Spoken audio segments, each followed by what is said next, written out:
Assalamualaikum warahmatullahi wabarakatuh. Selamat pagi, teman-teman semuanya. Dan yang terhormat Ibu Dr. Wardani Rahayu, MSI. Kami di sini dari kelompok 2 yang beranggotakan saya, Aisyah Yulandari, terus Rida Ratwinaya, Reskia Azahra, dan Latifa Meilaningrum. Di sini kami ingin mempresentasikan tentang kurikulum Merdeka. Ya, Nah, untuk pembahasan yang akan kita bahas nantinya itu ada pendahuluan, terus tujuan dari kurikulum Merdeka itu apa, terus prinsip kurikulum Merdeka, implementasi kurikulum Merdeka dalam mata pelajaran matematika, peran guru dalam kurikulum Merdeka, evaluasi pengajaran dalam kurikulum Merdeka, kelebihan dan tantangan kurikulum Merdeka. Yang pertama ada pengertian. Kurikulum Merdeka itu sendiri merupakan kurikulum dengan pembelajaran intrakurikuler yang beragam, di mana konten akan lebih optimal agar peserta didik memiliki cukup waktu untuk mendalami konsep serta menguatkan kompetensi. Guru juga memiliki keluasan untuk memilih berbagai perangkat ajar, sehingga pembelajaran bisa disesuaikan dengan kebutuhan belajar dan minat peserta didik. Nah, untuk latar belakang terbentuknya kurikulum Merdeka ini, kurikulum Merdeka ini diimplementasikan di Indonesia sebagai upaya pemulihan pembelajaran setelah pandemi dan sebagai respon terhadap kebutuhan akan pendidikan yang lebih adaptif, relevan, dan inovatif dalam menjawab tantangan abad ke-21. Kurikulum ini juga dirancang untuk memberikan kebebasan kepada sekolah untuk menentukan pendekatan pembelajaran yang paling sesuai dengan kebutuhan dan kondisi siswa. Nah, untuk tujuan kurikulum Merdeka itu sendiri, yang pertama, dia untuk membentuk pelajar yang berdaya saing serta adaptif. Kurikulum Merdeka ini bertujuan untuk menghasilkan siswa yang memiliki keterampilan abad ke-21, kayak berpikir kritis, kreatif, mampu bekerja sama, dan juga memiliki kemampuan komunikasi yang baik. Kurikulum Merdeka juga mendorong siswa agar adaptif terhadap perubahan zaman, termasuk perkembangan teknologi dan informasi. Nah, tujuan yang kedua itu untuk mengembangkan potensi dan minat siswa. Jadi, kurikulum Merdeka ini menerapkan pembelajaran yang disesuaikan dengan kebutuhan, minat, dan bakat siswa, sehingga siswa dapat mengembangkan potensi dirinya secara optimal. Siswa ini diberikan kesempatan buat mengeksplorasi lebih lanjut berbagai bidang ilmu serta keterampilan melalui pembelajaran berbasis proyek atau project-based learning. Nah, tujuan yang ketiga, ini untuk membangun karakter pelajar Pancasila. Kurikulum Merdeka ini bertujuan juga untuk membentuk siswa agar dapat memiliki karakter sesuai dengan profil pelajar Pancasila, yaitu beriman dan bertakwa kepada Tuhan Yang Maha Esa, berkebinekaan global, bergotong royong, mandiri, bernalar kritis, dan kreatif, serta menanamkan nilai-nilai moral, etika, dan budaya yang berakar pada Pancasila sebagai landasan dalam setiap aktivitas belajar.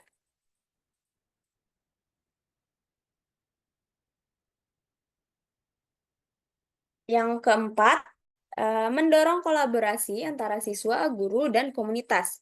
Jadi, ini juga menciptakan lingkungan belajar yang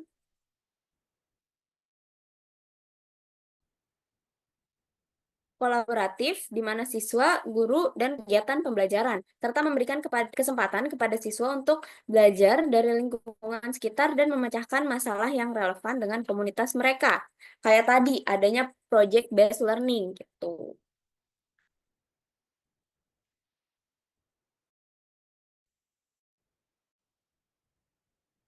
Oke, selanjutnya terdapat prinsip kurikulum merdeka. Yang pertama, fokus pada muatan esensial. Pembelajaran berpusat pada muatan yang paling diperlukan untuk mengembangkan kompetensi dan karakter murid agar pendidik memiliki waktu memadai untuk melakukan pembelajaran yang mendalam dan bermakna. Nah, hal ini sebagai upaya untuk menjawab berbagai tantangan zaman dan isu terkini, seperti perubahan iklim, literasi finansial, literasi digital, literasi kesehatan, dan pentingnya sastra dalam memperdalam kemampuan literasi murid.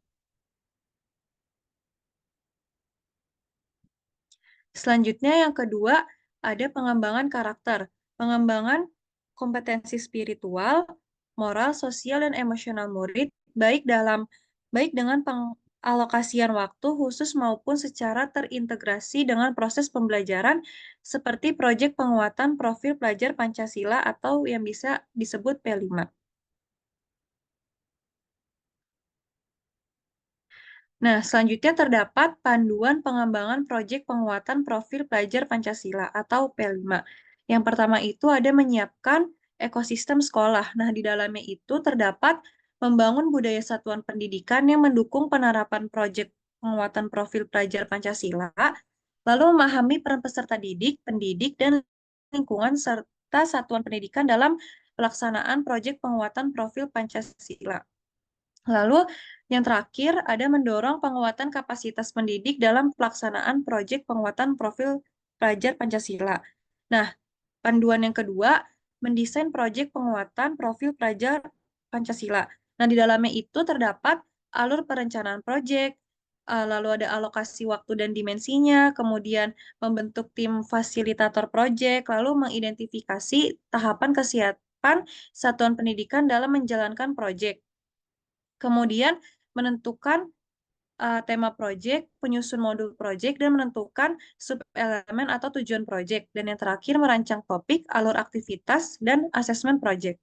Lalu yang panduan ketiga, mengelola proyek penguatan profil pelajar Pancasila. Nah, di dalamnya itu mencakup bagaimana mengawali kegiatan proyeknya, lalu mengoptimalkan pelaksanaan proyek, dan menutup rangkaian kegiatan proyek. Kemudian yang keempat, mengolah asesmen dan melaporkan hasil proyek.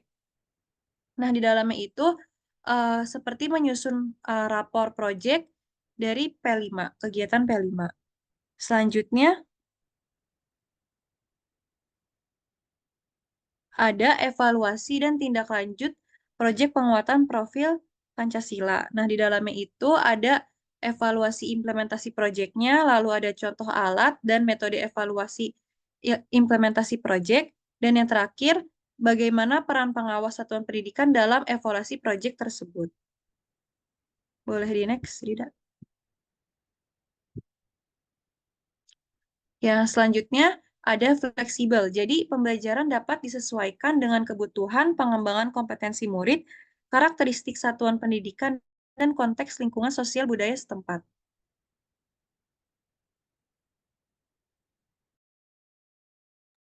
Oke, selanjutnya ada implementasi kurikulum merdeka dalam mata pelajaran matematika. Implementasi kurikulum merdeka dalam mata pelajaran matematika itu adalah penerapan prinsip-prinsip kurikulum merdeka pada pembelajaran matematika. Kurikulum merdeka menekankan kebebasan belajar yang lebih fleksibel, pembelajaran yang lebih kontekstual, dan berpusat pada siswa. Di dalamnya ada upaya untuk memberikan ruang yang lebih besar kepada siswa untuk menemukan cara belajar yang sesuai dengan potensi dan minat mereka.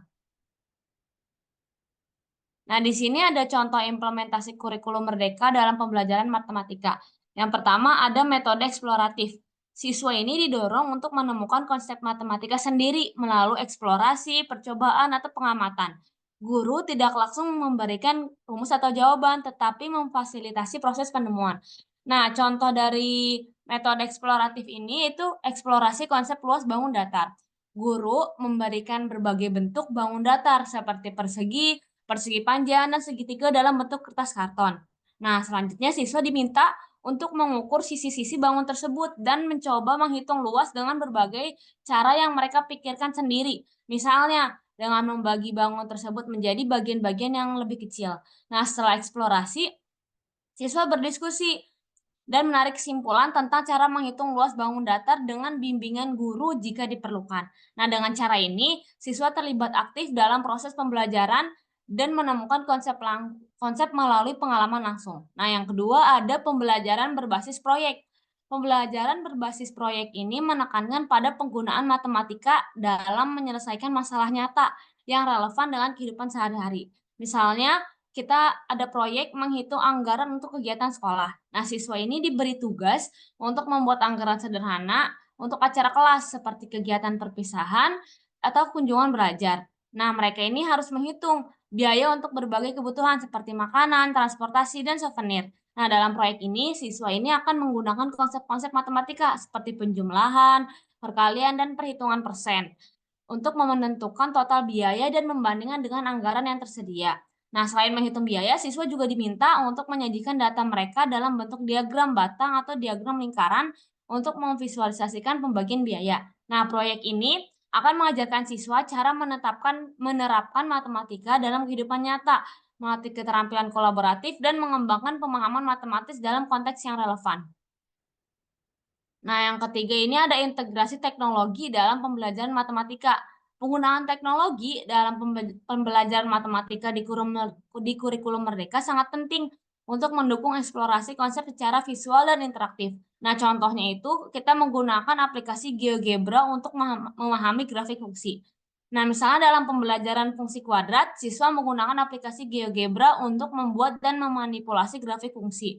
Nah, dengan aplikasi ini, siswa dapat mengubah nilai koefisien dalam persamaan fungsi dan melihat nih bagaimana bentuk grafik berubah secara langsung. Siswa juga dapat mengeksplorasi bagaimana titik puncak, sumbu simetri, dan akar fungsi berubah dengan setiap perubahan koefisien. Nah, teknologi ini memungkinkan siswa untuk secara langsung melihat hubungan antara perubahan aljabar dan representasi grafis, sehingga meningkatkan pemahaman konseptual mereka.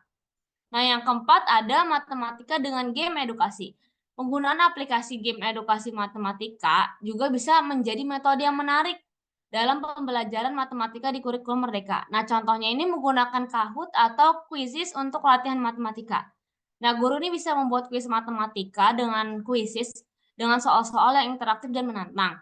Siswa dapat menjawab soal secara real time melalui gadget mereka dan hasilnya langsung terlihat dalam bentuk skor dan peringkat yang mendorong motivasi dan keterlibatan. Soal-soal dapat berfokus pada operasi hitung, pemecahan masalah, atau penguasaan konsep seperti pecahan atau geometri. Nah, dengan memanfaatkan teknologi ini, pembelajaran matematika menjadi lebih interaktif, menyenangkan, kompetitif, sehingga meningkatkan keterlibatan siswa dalam pembelajaran. Oh ya, tadi kesimpulan dari implementasi kurikulum Merdeka dalam pembelajaran matematika itu menekankan pada keterlibatan aktif siswa melalui metode eksploratif, proyek nyata, dan integrasi teknologi. Dengan pendekatan ini, siswa tidak hanya menghafal konsep dan rumus, tetapi juga memahami dan menerapkannya dalam konteks yang bermakna pada kehidupan sehari-hari. Nah, ini ada peta konsep atau kayak materi apa aja sih yang dipelajari di matematika di tingkat SD. Nah, ini dibagi jadi 5, ada bilangan, operasi hitung, pengukuran geometri, dan statistika. Nah, panah ini maknanya itu berhubungan. Misalnya, pengukuran di kelas 5 itu berhubungan dengan geometri di kelas 6. Nah, selanjutnya ini di SMP, materi atau konsep capaiannya dibagi jadi 5 juga, yaitu bilangan, aljabar, pengukuran geometri, analisis data, dan peluang. Nah, ini juga sama, panah itu berfungsi sebagai dia berhubungan. Misalnya kelas 7 bilangan itu berhubungan dengan kelas 7 aljabar. Nah, kalau ini untuk tingkat SMA, misalnya kelas 10 bilangan itu yang eksponen berhubungan dengan aljabar di fungsi eksponen juga. Nah, ini ada contoh RPP-nya di kurikulum Merdeka. Ini kelas 9, materi pokoknya itu lingkaran. Ini ada kompetensi intinya itu memahami pengetahuan, faktual, konseptual, dan prosedural berdasarkan rasa ingin tahunya tentang ilmu pengetahuan, teknologi, dan lain-lain. Nah, I4-nya itu mencoba mengolah dan menyaji dalam ranah konkret, menggunakan, mengurai, merangkai, memodifikasi, dan membuat. Kalau dan ranah abstrak, menulis, membaca, menghitung, menggambar, dan mengarang sesuai dengan yang dipelajari di sekolah. Nah, selanjutnya ada kompetensi dasar. Nah, ini kompetensi dasarnya misalnya menjelaskan luas, keliling, sudut pusat, sudut keliling, panjang busur, dan luas juring lingkaran setelah hubungannya. Nah, indikatornya apa sih? Indikatornya itu menjelaskan hubungan antara sudut pusat dan sudut keliling. Nah, tujuan pembelajarannya itu apa? menjelaskan hubungan antara sudut pusat dengan sudut keliling lingkaran, menyelesaikan masalah yang berhubungan dengan sudut pusat dan sudut keliling lingkaran. Nah, materi pembelajarannya itu konsep sudut pusat dan sudut keliling lingkaran, rumus panjang busur lingkaran, dan luas juring lingkaran. Nah, ini ada materi pembelajarannya, itu menggunakan pendekatan saintifik, serta untuk mencapai indikator yang akan dicapai menggunakan model pembelajaran discovering learning. Nah, itu media pembelajarannya itu ada PPT dan alat peraga. Nah, sumber belajarnya ini buku matematika untuk SMP atau MTS kelas 9 dari internet.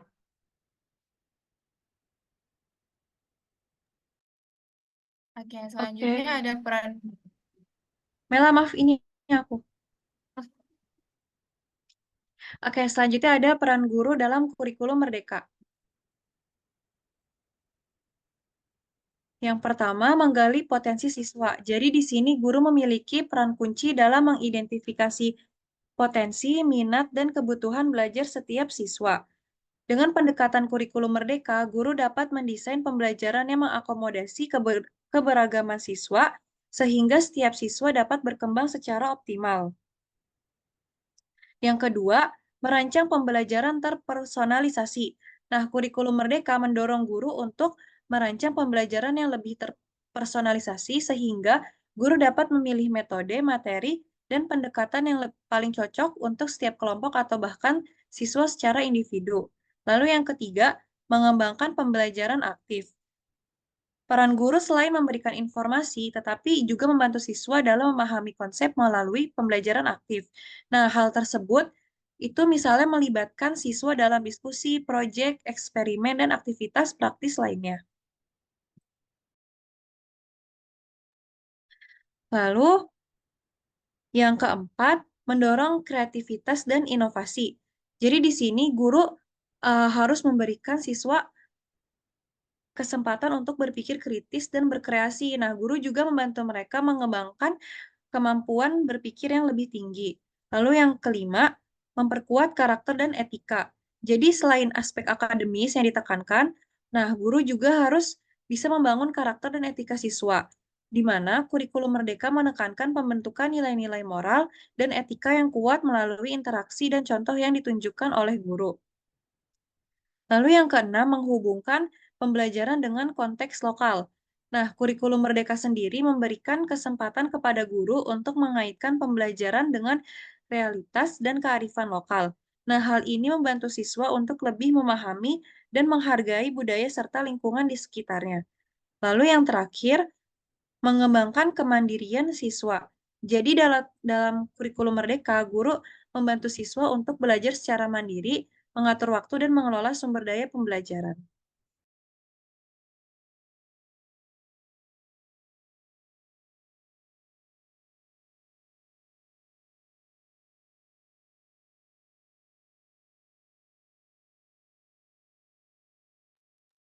Boleh di next, Rida. Oke, selanjutnya itu ada evaluasi pengajaran dalam kurikulum Merdeka.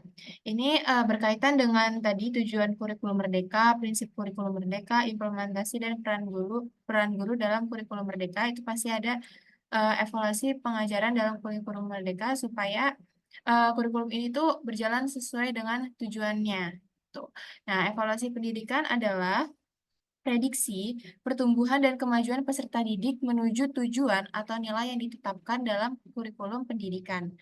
Evaluasi pengajaran dalam kurikulum Merdeka itu berkaitan erat dengan asesmen atau penilaian.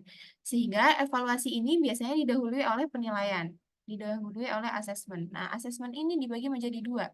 Ada yang namanya asesmen diagnostik dan ada yang namanya asesmen kognitif.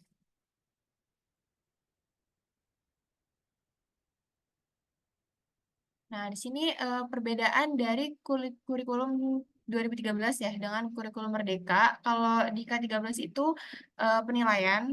Penilaian itu kan kalau kita dulu adanya itu ulangan harian, UTS, terus ulangan semester akhir ya. Kemudian baru yang terakhir itu ada ujian sekolah. Nah, kemudian dari ulangan-ulangan ini itu ada KKM-nya, ada nilai ketetapannya gitu untuk lulus atau tidaknya. Kemudian ada Merdeka, di kurikulum Merdeka ini asesmennya itu berupa yang tadi diagnostik, kemudian formatif dan sumatif ini masuk ke asesmen kognitif gitu. Jadi setelah formatif itu nanti ada sumatif. Biasanya sumatif itu dilakukan di akhir-akhir materi, akhir-akhir bab gitu. Kemudian ya di sini ada subbab 1, subbab 2, sumatif semester dan sumatif kenaikan kelas. Jadi setiap subbabnya itu nanti akan ada sumatif atau ada asesmennya. Gitu. Sama kayak ulangan harian, cuman beda di namanya aja. Next. Nah, ini tadi untuk yang pertama ada asesmen diagnostik. Dalam kurikulum Merdeka itu, asesmen diagnostik digunakan pada awal pembelajaran untuk memahami kemampuan dasar dan gaya belajar siswa. Jadi, ini tuh asesmen yang dilakukan di awal pembelajaran, bukan di akhir pembelajaran. Kayak kemarin sempat dijelaskan juga oleh dosen praktisi. Nah, asesmen ini membantu guru menyesuaikan pendekatan pengajaran agar sesuai dengan tingkat perkembangan masing-masing siswa. Jadi, dari asesmen itu dilihat gimana perkembangan siswa. Pasti kan ada yang berbeda-beda. Nah, itu nanti dari asesmen ini akan dibuat strateginya oleh guru-guru. Gimana cara pengajarannya, apa saja yang sudah dipahami, dan apa saja yang belum dipahami oleh siswa. Kemudian, sehingga pembelajaran dapat lebih inklusif dan mendukung kebutuhan khusus dari siswanya masing-masing. Di next.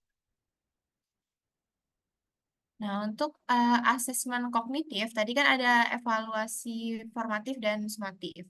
Nah, ini yang pertama itu ada evaluasi formatif. Dalam kurikulum Merdeka, evaluasi formatif ini bertujuan untuk memahami progres belajar siswa. Jadi, anggapannya formatif itu seperti latihan soal gitu. Kalau sumatif itu seperti ulangan harian.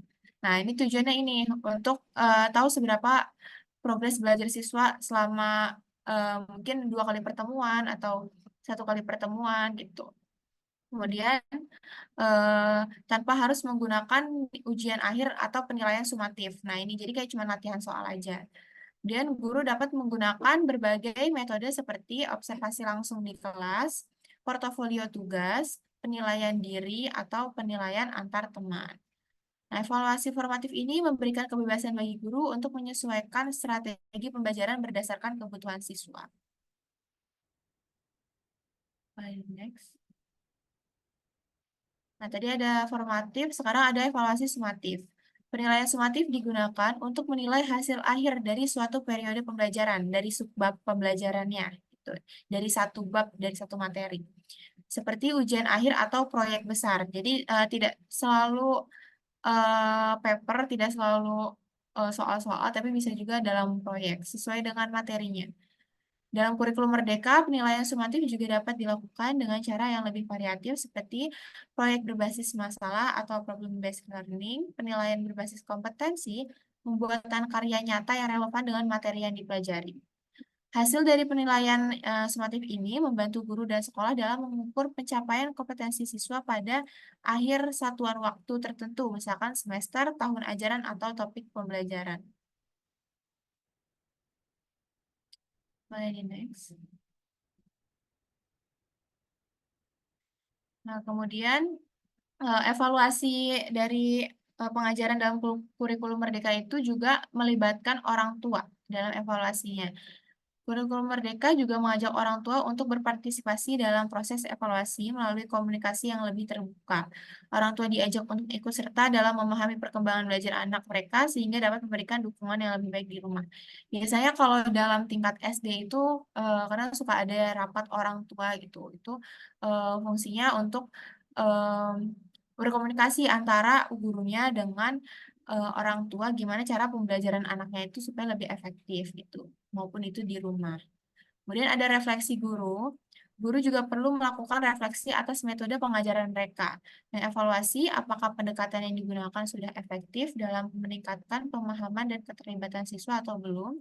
Proses refleksi ini dapat dilakukan secara rutin setelah melakukan evaluasi formatif atau sumatif. Misalkan dalam udah dikasih asesmen formatif dan sumatif, tapi kira-kira tujuan pembelajarannya itu belum tercapai. Nah, itu pasti diadakan refleksi guru. Kemudian, lanjut. Nah, di sini ada kelebihan dan tantangan dari kurikulum merdeka. Nah, kelebihan kurikulum merdeka tadi ini mirip dengan tujuannya. Tadi kan ada pendekatan yang fleksibel juga ya. Jadi ke dalam kurikulum merdeka itu siswa itu bebas untuk menyesuaikan mengembangkan potensi mereka berdasarkan minat dan bakat mereka. Kemudian pembelajaran berbasis proyek ini mereka fokus pada proyek nyata yang memberikan pengalaman belajar yang lebih relevan dan kontekstual. Jadi nggak abstrak gitu. Jadi mereka bisa paham dengan adanya kegiatan. Kemudian pengembangan kompetensi holistik. Nah, jadi kurikulum ini itu menekankan pada pengembangan kompetensi 4C, yaitu ada critical thinking, berpikir kritis, creativity, kreativitas, collaboration, kolaborasi, dan communication atau komunikasi. Nah, kemudian penguatan pendidikan karakter. Kurikulum Merdeka ini berfokus pada pendidikan karakter karena kan kalau mereka itu kan lebih berbasis proyek ya, berarti ada kemandiriannya, ada rasa tanggung jawabnya. Nah, itu masuk ke pendidikan karakter. Kemudian belajar berdasarkan minat dan kemampuan tadi karena pendekatannya fleksibel, jadi mereka fleksibel mau mengembangkan minat dan kemampuan apa. Kemudian penggunaan teknologi dalam pembelajaran. Nah, kalau kelebihan dari kurikulum Merdeka itu pasti sekarang itu kan teknologi itu semakin canggih ya digunakan untuk pembelajaran. Salah satu kelebihannya itu ya penggunaan teknologinya dalam pembelajaran di sekolah itu pasti lebih ditekankan.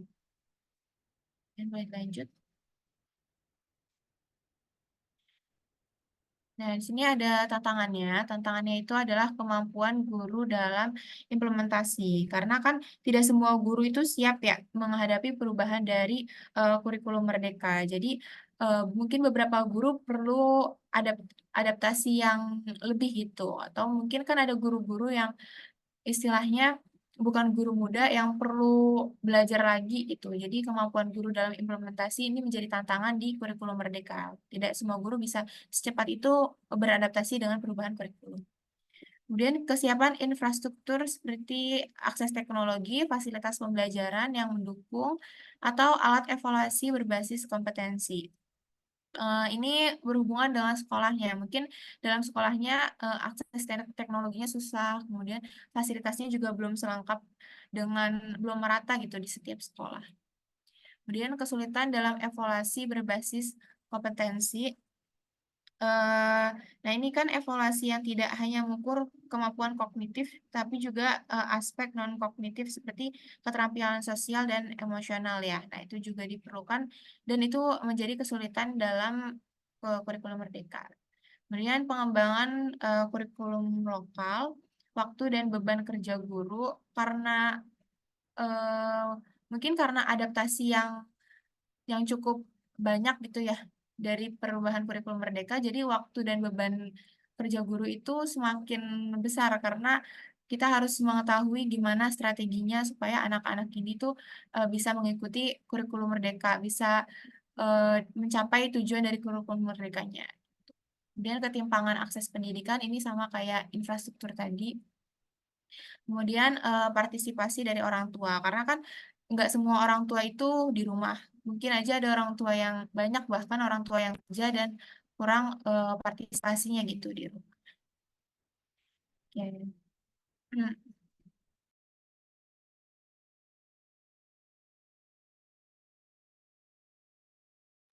Ya, mungkin untuk penjelasan dari kelompok kami tentang kurikulum Merdeka cukup sekian. Apakah ada dari teman-teman yang mau ditanyakan atau perlu dijelaskan lagi? Ya, mungkin untuk 4 orang tercepat dulu ya.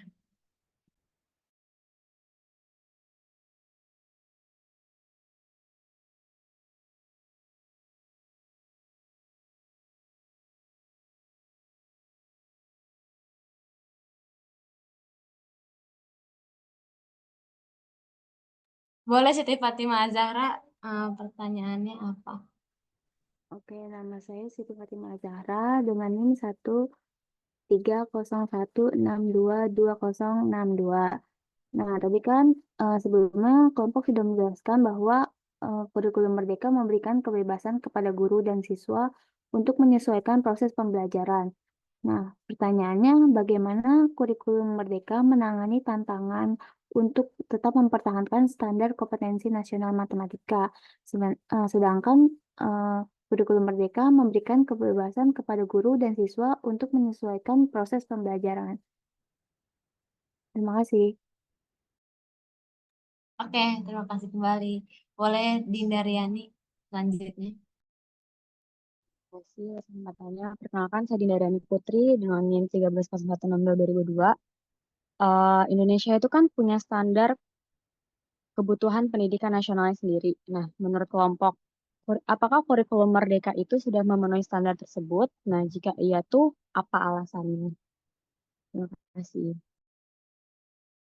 Oke, terima kasih kembali. Boleh nextnya Aurel. Terus nanti aja. Baik kelompok, saya Aurelia Finkan dengan NIM 1301622038 izin bertanya. Dalam kurikulum Merdeka itu terdapat prinsip fleksibilitas, yaitu sekolah diberi kebebasan untuk merancang kurikulum atau pembelajaran. Nah, apakah kebebasan yang diberikan kepada sekolah dalam merancang kurikulum dapat menyebabkan ketidakseragaman dalam kualitas pendidikan di seluruh daerah di Indonesia? Jika iya, bagaimana solusi dari pemerintah? Apakah jelas kelompok? Jelas Aurel, terima kasih. Oke, selanjutnya boleh Dwi pertanyaannya. Oke, terima kasih kelompok. Saya Dwi Agustina Fauzia dari kelompok 8 dengan NIM 1301622006. Pertanyaannya, menurut kelompok, kenapa kurikulum menekankan kebebasan belajar yang lebih fleksibel? Dan kenapa kurikulum Merdeka menggunakan metode eksploratif, sedangkan dari beberapa siswa itu ada yang tidak paham akan belajar menggunakan metode eksploratif tersebut? Terima kasih kelompok. Oke, terima kasih Dwi. Ini kita buka dulu sesi pertama untuk 4 orang. Kita eh, diskusikan dulu ya untuk jawaban-jawabannya. Terima kasih.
Izin menjawab pertanyaan Dwi tadi kan, pertanyaannya itu menurut kelompok kenapa kurikulum menekankan kebebasan belajar yang lebih fleksibel dan kenapa kurikulum merdeka menggunakan metode eksploratif.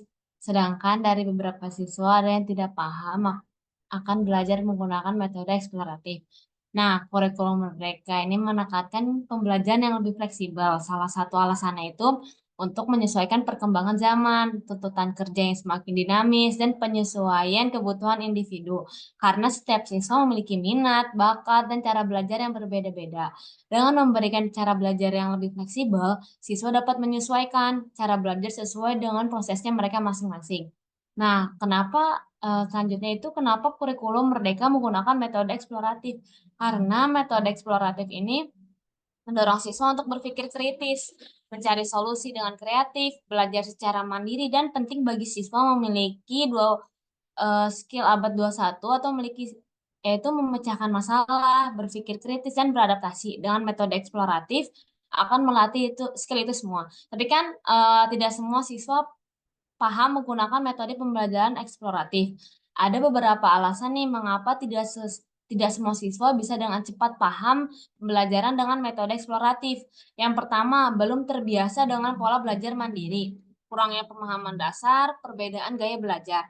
Solusi dari guru adalah guru dapat berperan dengan memberikan panduan lebih jelas di awal, memfasilitasi diskusi kelompok, memberikan contoh eksplorasi yang terarah sehingga siswa dapat beradaptasi secara bertahap dengan metode ini. Apakah sudah terjawab, Dwi Agustina? Ya, sudah Rida. Terima kasih Rida dan kelompok. Terima kasih kembali. Oke, selanjutnya aku izin jawab pertanyaan dari Zahra. Jadi tadi Zahra nanya bagaimana kurikulum merdeka menangani tantangan untuk tetap mempertahankan standar kompetensi nasional matematika, sementara memberikan kebebasan kepada guru dan siswa untuk menyesuaikan proses pembelajaran. Nah, jadi kurikulum merdeka tetap mempertahankan standar kompetensi nasional matematika melalui fokus pada muatan esensial. Ini yang tadi ada di prinsip kurikulum merdeka, di mana hal tersebut wajib dikuasai oleh siswa. Namun, fleksibilitas diberikan dalam hal pendekatan pengajaran. Jadi, guru memiliki kebebasan untuk merancang pembelajaran yang sesuai dengan karakteristik siswa, lingkungan sosial budaya, dan kondisi sekolah. Dengan begitu, meskipun ada kebebasan dalam proses pengajaran, tujuan kompetensi tetap tercapai. Nah, sebagai contoh, guru dapat memilih metode yang paling efektif bagi siswa, seperti proyek, diskusi, atau pembelajaran berbasis masalah untuk mengajarkan konsep matematika yang lebih kompleks. Nah, hal ini memungkinkan siswa untuk memahami materi secara lebih mendalam melalui konteks yang relevan dan praktis yang bermakna. Nah, sehingga fleksibilitas ini juga memberikan ruang bagi siswa untuk mengeksplorasi cara belajar yang lebih personal, tetapi tetap dalam kerangka pencapaian kompetensi nasional yang sudah ditetapkan. Apakah sudah terjawab, Zahra?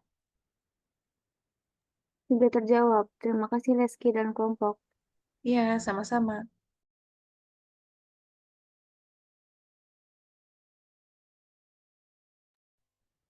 Oke, mungkin aku lanjut jawab pertanyaan punya Aurel kali ya. Jadi tadi tuh Aurel nanya terkait kebebasan. Bentar. Jadi Aurel nanya kalau di kurikulum merdeka itu kan ada prinsip fleksibilitas. Diberi kebebasan buat ngerancang kurikulum atau pembelajarannya sendiri. Nah, apakah kebebasan yang diberikan kepada sekolah bisa menyebabkan ketidakseragaman dalam kualitas pendidikan di seluruh daerah? Jika iya, bagaimana solusi dari pemerintah? Oke, jadi sebenarnya iya, kebebasan itu kan dikasih ke sekolah buat bisa ngerancang kurikulum di sekolah itu sendiri kan. Nah, itu bisa menimbulkan ketidakseragaman dalam kualitas pendidikan di berbagai daerah. Karena kayak ya sekolah-sekolah di daerah yang punya SDM lebih baik, itu bisa aja kurikulumnya itu lebih efektif. Karena kan dia udah SDM-nya lebih baik, terus lebih mudah akses terhadap teknologi, itu kan pasti lebih maju lah ya istilahnya. Nah, sebaliknya kalau misalnya sekolah-sekolah di daerah terpencil, terus sumber dayanya terbatas, itu pasti sulit buat nyeimbanginnya. Nah, tapi karena kemungkinan-kemungkinan itu, pemerintah juga udah mikirin nih gimana solusi buat menyamaratakan gitu atau menjaga kualitas pendidikan biar tetap merata. Nah, solusi-solusinya itu yang pertama dia ngadain standar minimum pembelajaran. Jadi, dia tetap ngasih standar atau kerangka dasar buat diikuti sama setiap sekolah gitu. Ini tuh mencangkup standar kompetensi yang harus dicapai sama siswa di setiap jenjang pendidikan. Nah, terus adanya pendampingan dan pelatihan guru. Seperti yang kita tahu, guru-guru di seluruh daerah itu kan sebelum ngajar itu dikasih pelatihan dulu, pendampingan sama pemerintah tuh, biar si guru-guru ini juga apa ya, upgrade gitu loh pengetahuannya, jadi bisa menyeimbangkan tuh. Nah, terus yang ketiga, penggunaan teknologi dan platform pembelajaran. Jadi, pemerintah juga mengembangkan platform digital seperti LMS atau portal pendidikan daring yang bisa diakses sama guru dan siswa di seluruh Indonesia. Ini bisa ngebantu sekolah-sekolah yang ada di daerah terpencil biar bisa mengakses materi-materi yang sama kayak sekolah di daerah yang lebih maju. Jadi di web ini terdapat materi-materi yang disediakan oleh pemerintah yang bisa bikin kita tuh tahu nih standar minimum pengetahuan siswanya tuh setidaknya dia udah dapat materi yang ada di web itu, gitulah istilahnya. Terus yang terakhir, pengawasan dan evaluasi berkelanjutan. Jadi meskipun dibebasin, pemerintah juga tetap ngawasin sama evaluasi buat mastiin kualitas pendidikannya tetap terjaga. Tuh. Nah, mungkin kurang lebihnya itu sih strategi-strategi yang diterapkan sama pemerintah biar tetap merata kualitasnya. Apakah terjawab, Aurel? Oke. Yang selanjutnya saya mau jawab pertanyaan dari Dinda Riani tadi. Apa ya pertanyaannya? Apakah tanggapan kelompok mengenai kurikulum merdeka yang sekarang digunakan, apakah memenuhi standar kebutuhan pendidikan Indonesia? Kalau menurut kelompok, kurikulum ini tuh sangat dibutuhkan ya untuk memenuhi standar kebutuhan pendidikan di Indonesia. Karena kalau kita lihat dari kurikulum pendidikan, dari kurikulum Merdeka itu, kita tuh udah mengambil dari kurikulum-kurikulum luar gitu, udah mengambil cara belajar dari negara-negara yang lebih maju gitu. Nah, tapi standar kebutuhan pendidikan di Indonesia ini bisa terjadi di kurikulum Merdeka jika diterapkan dengan dukungan yang tepat juga. Misalkan kayak tadi jawaban dari Aisyah, kan kalau dari guru-guru yang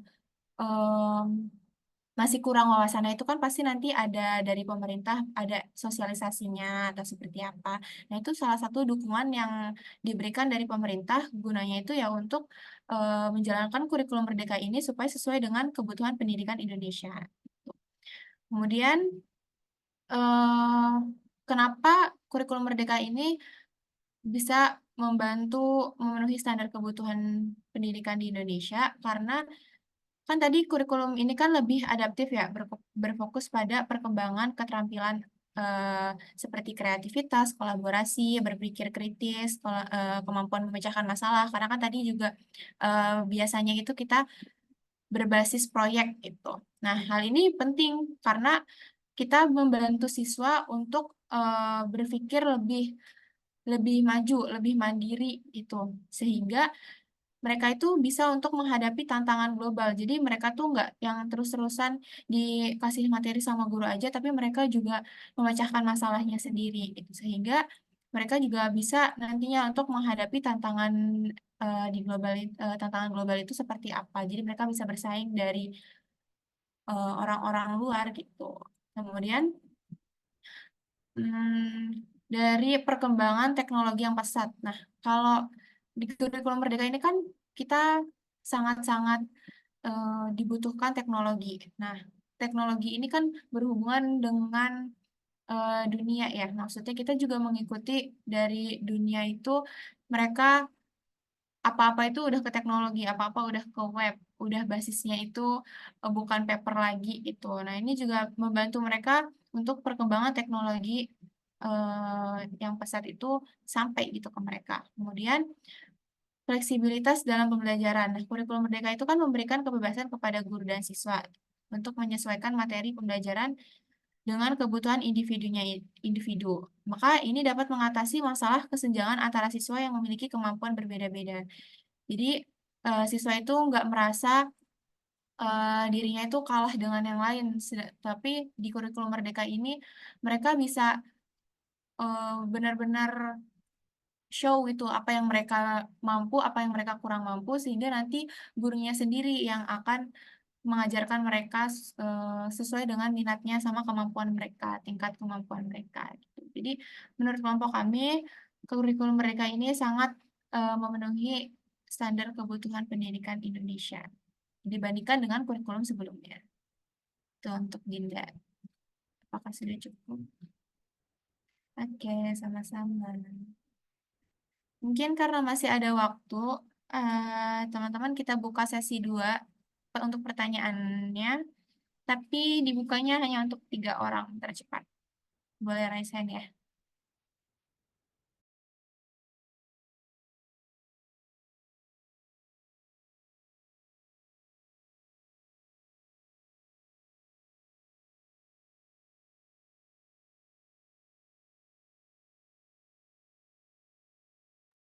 Ya, satu lagi mungkin ada selain Retno dan Gaitsa.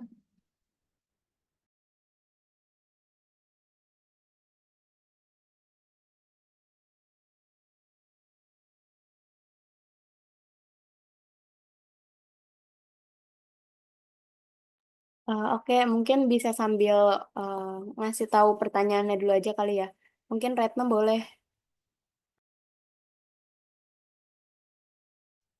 Baik, terima kasih kelompok izin. Saya Retno Selesari ingin bertanya, menurut kelompok apakah penggunaan teknologi yang ditingkatkan dalam kurikulum Merdeka dapat menciptakan ketergantungan pada alat digital, sehingga mengurangi kemampuan siswa untuk berpikir kritis tanpa teknologi? Jika iya, bagaimana kurikulum Merdeka seharusnya tetap menjaga keseimbangan antara pemanfaatan teknologi dan juga pengembangan keterampilan berpikir kritis secara manual? Terima kasih kelompok.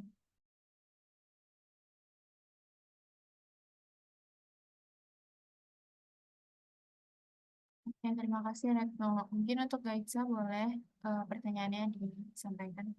Oke, terima kasih kelompok. Izin bertanya, Gaitsa Kota ini tim 1628. Gaitsa, maaf suaranya kecil banget. Oh ya, sekarang udah mendingan belum?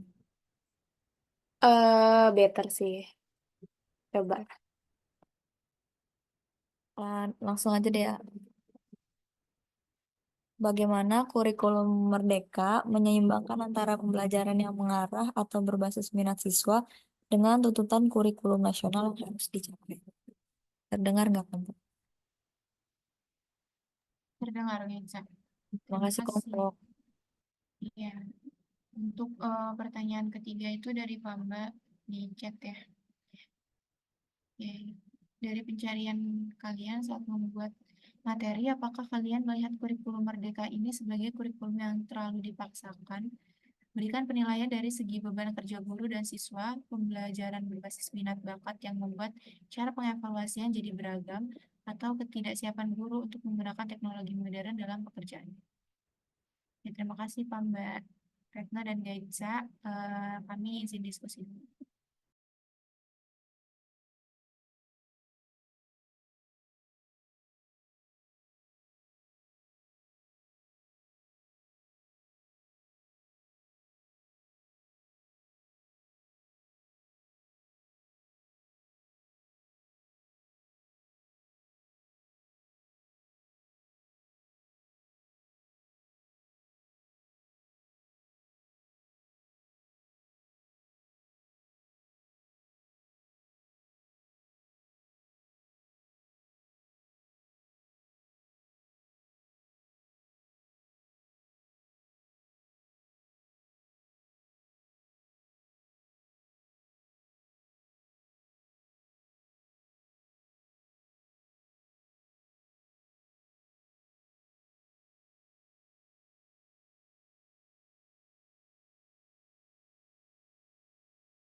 Oke, izin menjawab pertanyaan dari Saidina Pambayun. Tadi pertanyaannya itu kan, dari pencarian kalian saat membuat materi, apakah kalian melihat kurikulum Merdeka ini sebagai kurikulum yang terlalu dipaksakan? Berikan penilaian dari segi beban kerja guru dan siswa, pembelajaran berbasis minat bakat, yang membuat cara pengevaluasian jadi beragam, atau ketidaksiapan guru untuk menggunakan teknologi modern dalam pekerjaannya. Nah, kurikulum Merdeka ini kan memiliki tujuan yang baik juga. Namun, tantangannya itu yang harus dihadapi membuat beberapa pihak merasa seperti dipaksakan. Nah, misalnya beban kerja guru dan siswa. Kurikulum Merdeka ini kan memberikan fleksibilitas, tetapi menambah beban kerja guru. Guru harus merancang pembelajaran yang lebih personal dan menilai siswa secara individual. Siswa juga mendapat tugas berbasis proyek yang mesti bermanfaat, bisa membebani jika tidak ada bimbingan yang cukup. Nah, selanjutnya itu dari pembelajaran berbasis minat dan bakat. Nah, pembelajaran ini memungkinkan siswa ini kan belajar sesuai potensi mereka, tetapi membuat evaluasi lebih beragam dan kompleks. Guru perlu waktu lebih banyak untuk menilai, dan jika belum siap atau terlatih, evaluasi bisa jadi membingungkan. Nah, ini selanjutnya ketidaksiapan guru menggunakan teknologi. Teknologi itu penting dalam kurikulum Merdeka, namun banyak guru belum siap menggunakannya. Hal ini menjadi masalah, terutama di daerah dengan akses internet terbatas yang bisa membuat penerapan teknologi lebih sulit.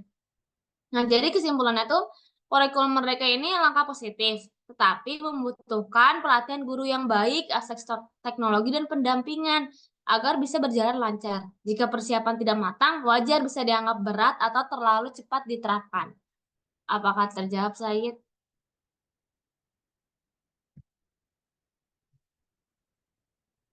Terima kasih banyak, Saidina Pambayun.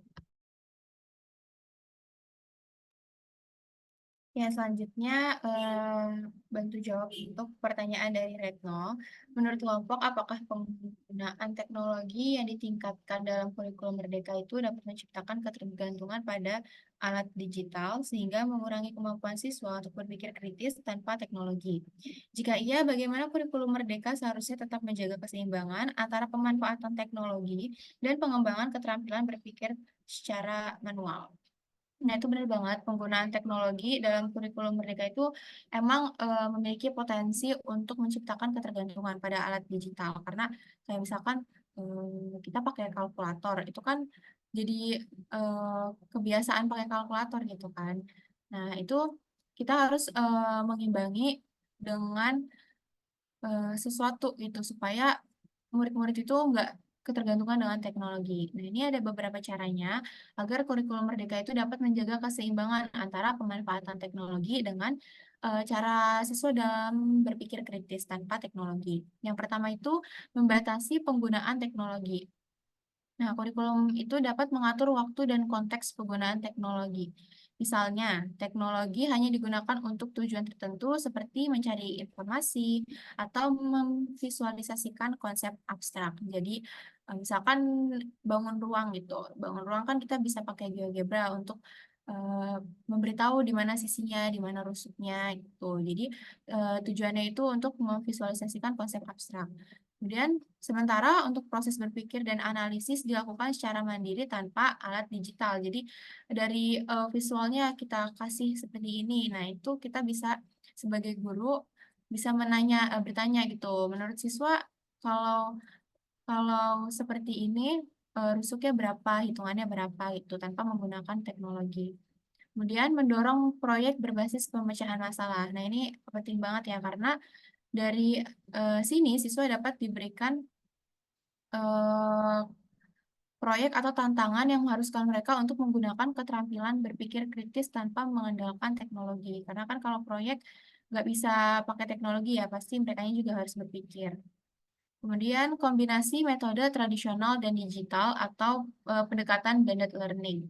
Nah, ini di mana metode ini itu seperti membaca buku, berdiskusi, menulis tangan, dan dikombinasikan dengan teknologi yang dapat membantu menjaga keseimbangan. Misalnya, setelah mendapatkan informasi nih dari sumber digital, misalkan dari Google atau dari sebuah artikel, nah kemudian siswa disuruh untuk menganalisis atau mendiskusikan atau membuat rangkuman gitu secara manual.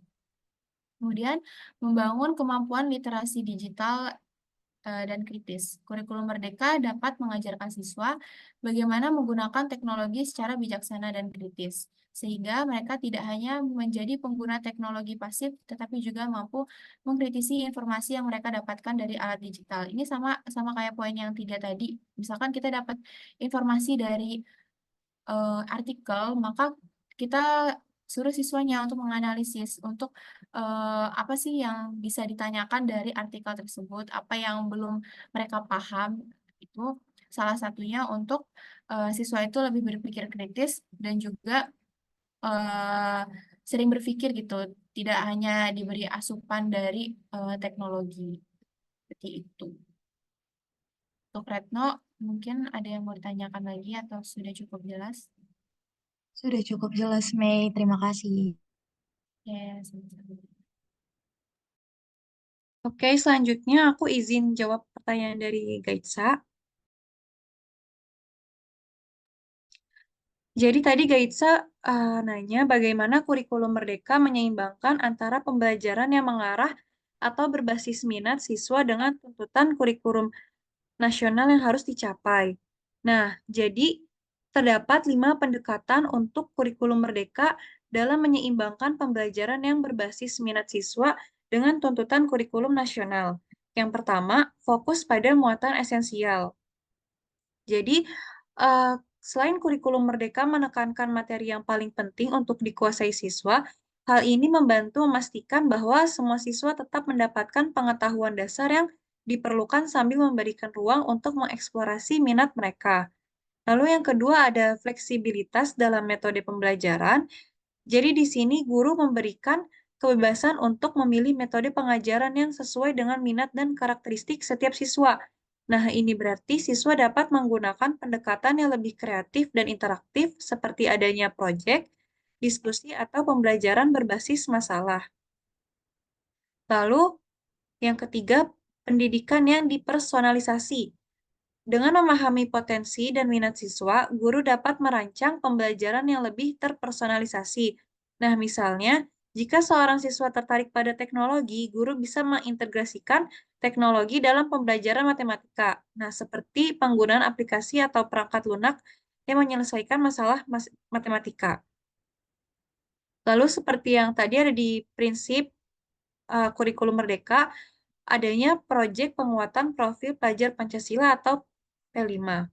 Dan yang terakhir, adanya asesmen, di mana kurikulum Merdeka mendorong berbagai cara penilaian untuk mengevaluasi pencapaian siswa. Nah, asesmen ini termasuk penilaian formatif yang memungkinkan guru melihat bagaimana siswa berkembang sesuai minat dan bakat mereka sambil tetap memastikan bahwa standar kurikulum tetap tercapai.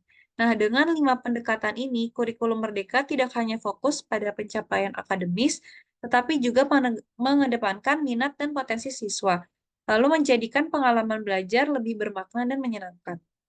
Apakah sudah terjawab, Gaitsa? Oke, sama-sama, Gaitsa. Oke, selanjutnya mungkin sekian pemaparan materi terkait kurikulum Merdeka serta sesi tanya jawab. Terima kasih banyak atas teman-teman yang sudah mendengarkan serta aktif bertanya. Mohon maaf apabila terdapat kekurangan dari kelompok kami. Saya izin tutup dan selanjutnya saya kembalikan kepada Nahdia selaku penanggung jawab mata kuliah PPEP. Sekian, wassalamualaikum warahmatullahi wabarakatuh. Waalaikumsalam warahmatullahi wabarakatuh. Oke, terima kasih banyak buat kelompok 2 atas pemaparan materinya dan terima kasih banyak juga buat teman-teman yang sudah bertanya. Mungkin karena agenda perkuliahan kita sudah selesai, izin untuk mengakhiri perkuliahan hari ini. Sekali lagi, terima kasih banyak teman-teman yang sudah hadir. Terima kasih juga untuk Ibu Wardani Rahayu. Assalamualaikum warahmatullahi wabarakatuh. Boleh live ya guys. Terima kasih semuanya. Terima kasih banyak. Terima kasih, Nahdia. Semua.